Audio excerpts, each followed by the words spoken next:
Arwen, dati met, it's a dialogue between dati naganak and dati anak na taamo tayo.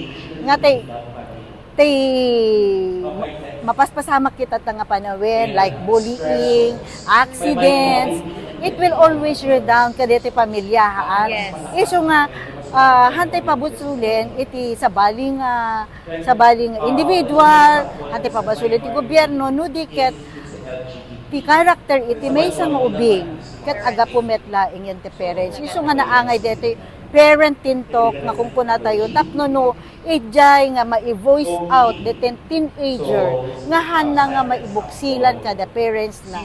Iso deti parent tintok makitam ijay no kasano nga di dialogue tinaganak na adagayam saksakitan tinakem ti anak na the same thing adagayam rikrik na ente ina nga ken ama na ide balay da ket hang pulos nga rumrumwar hang nga maibuksilan hang la maibusesan nga karirik na ket ije parenting tok tayo na ide nga rimwar dagiti issues and concerns dagiti ubing kastamet the issues and concerns itay naganak iso nga napintas deto nga dialogue tapno nung deto nga time ket maamuan tay naganak ken tay anak na no ana ba iti kayat na nga basic nga pagturungan ko na the basic life skill ken dete future to ubing ammo tayo datay nga naganak iti mangmangted mangmulmul dagitoy anak tayo nga agbalin nga responsible young adult. Iso nga I am encouraging all parents to monitor dagiti anak yo kita inyo nga nalaing dagiti anak tayo tapno no detay values nga adda balay tayo nung amin tay values ti may nga pamilya ket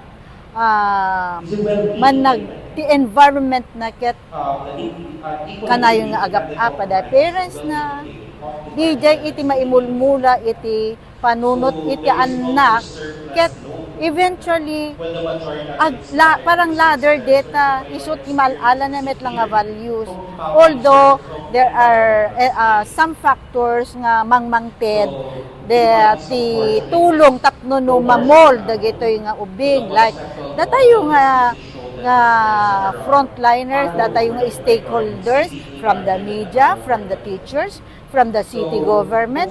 We are here to assist.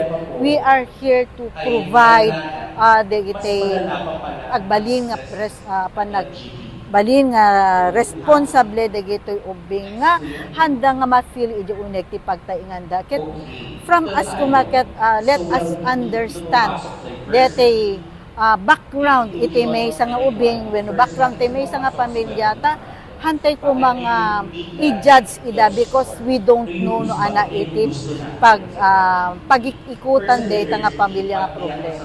Ma'am, kasi tinapasama kita Globan rumrumar nga dagiti kat gapupelang iti bullying. Iti biyang gapisina tayo ma'am kasano iti participation tayo ma'am karagiti no bilang man dagiti pagadalat no dagiti lecture tayo about iti kasi kasano no kamo. Agtultuloy dito nga programa tayo.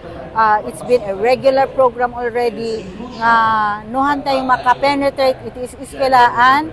We penetrated the community dito iti pakiki-engage sa metno ko ito'y barangay affairs-en. Actually, nalpasen dati program tayo pa nga shape ita barangays. Dati shape sexually healthy and empowered adolescent. We are empowering our adolescents nga isuda ti mulmuldean tayo nga isuda met ti advocator isudat agbalin nga peer counselor kadagitay padadamet lang nga teenagers. Dito iti upubrain tayo itatatapno no masurwan tayo dagitoy nga ubing nga counselors ta isuda met ti agitates kadagitay padadamet lang ubing to become tay kun nakita tan agbalin nga responsable nga ken maresrespetar nga individual.